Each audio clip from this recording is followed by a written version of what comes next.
Will Dent stop Sonny from confessing to murder on General Hospital?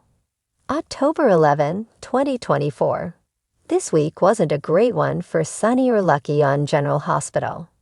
Lucky got the news he couldn't help his sister, and Sonny faced going to prison to save Alexis from going down for the murder he committed.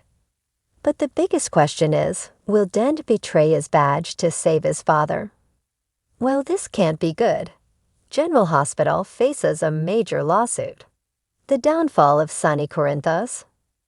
Ironically, Kate's returned to Port Charles on a mission to take Sonny down once and for all, and it looks like he may have succeeded.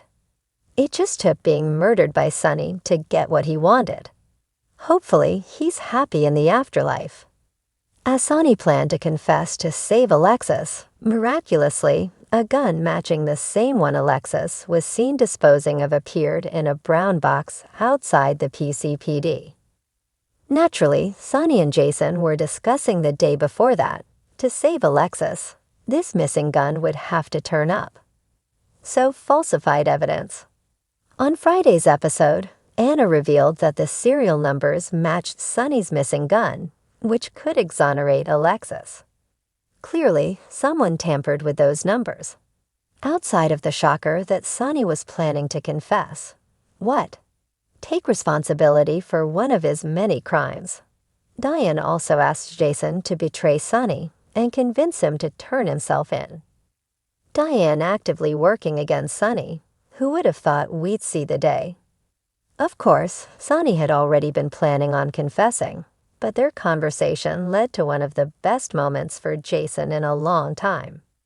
Stone Cold lamented that he should have killed Kate's when he had the chance. And what happens to him doesn't matter as much as what happens to Sonny and Carly.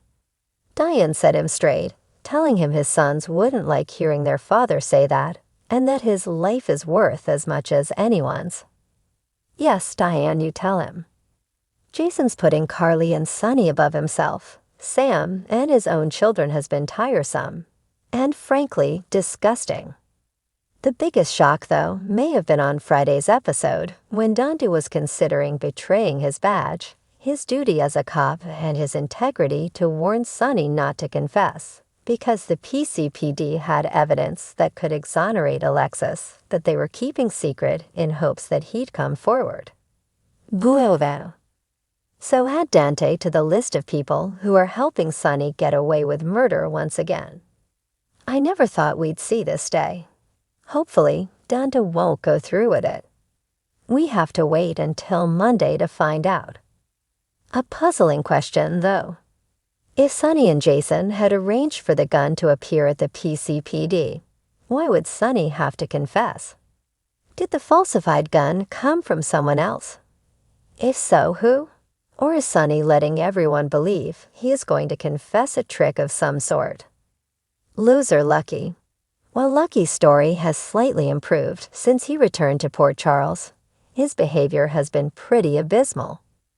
From trashing Bobby's diner to begging Jason for help returning to Africa, he sure hasn't shown signs of growing or learning much. At least not yet. Last week, I guessed Lucky wouldn't be able to donate part of his liver to Lulu in order to bring Valentin and Charlotte back. With Olivia turning to Nina to spread the word about Lulu, the news is bound to reach Valentine, right? Charlotte's the last blood relative that could help Lulu, given that they mentioned Ethan was also not a match. We finally got to see Aiden and Lucky's reunion, and I'm glad they haven't rewritten Aiden's story. His coming out to his dad and Lucky's response in accepting his son was perfect and tugged at my heartstrings. This made Lucky's wanting to run away again that much more infuriating. However, after reuniting with Laura, he won't be running away again. Laura all but guilted him into being by her side should they have to say goodbye to Lulu. Their reunion was also fantastic, and I liked that she noted she always knew he'd have to leave Port Charles to thrive, but when he was needed the most, he'd return. The flashbacks of Lucky have also been a lot of fun to see. Other storyline ponderings. So for now, Jason and Anna's kiss is staying in Africa. Where do they think they kissed? Vegas. So is a New Year's kiss in the cards for them. This week, the news broke that Steven Weber is returning. We knew this was coming when Liz mentioned he was finally out of prison. However, I'm surprised Scott Reeves is reprising the role, given that he and his wife Melissa live in Nashville, and he's been focused more on his music these past few years. That is why it's only a short-term appearance. Poor little Violet got suspended for punching the problematic bully at school. Congratulations, Violet. You faced consequences for your actions, something most of the grown-ups in Port Charles never do.